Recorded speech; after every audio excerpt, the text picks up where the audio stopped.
தாவேக தலைவர் விஜய் 2 தொகுதிகளில் போட்டியிடுவது ஜனநாயகத்திற்கு விரோதமானது என சீமான் தெரிவித்துள்ளார். கரூர் மாவட்டத்தில் உள்ள 80 அடி சாலை பகுதியில் நாம் தமிழர் கட்சி சார்பில் பொதுக்கூட்டம் நடைபெற்றது. தலைமை ஒருங்கிணைப்பாளர் சீமான் கலந்து கொண்டு சட்டமன்ற தொகுதியில் போட்டியிடும் வேட்பாளர்களை ஆதரித்து பிரச்சாரம் மேற்கொண்டார். இதனைத் தொடர்ந்து செய்தியாளர்களிடம் பேசிய அவர், ஒருவர் 2 தொகுதிகளில் போட்டியிடுவதை எங்களது கொள்கை ரீதியாக நாங்கள் ஏற்கவில்லை என்று தெரிவித்தார். இது முழுக்க முழுக்க ஜனநாயகத்திற்கு விரோதமானது என்றும் கூறினார்.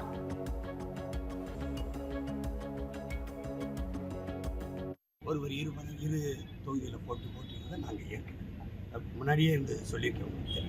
அப்புறம் ஒரு பதவியில் இருக்கும்போது இன்னொரு பதவிக்கு போட்டியிடுவதையும் நாங்கள் ஏற்கனவே.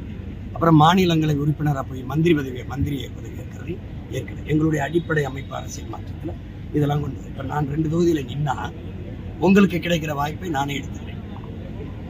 இப்போ 2 தொகுதியில் ஏன் நிற்கணும்?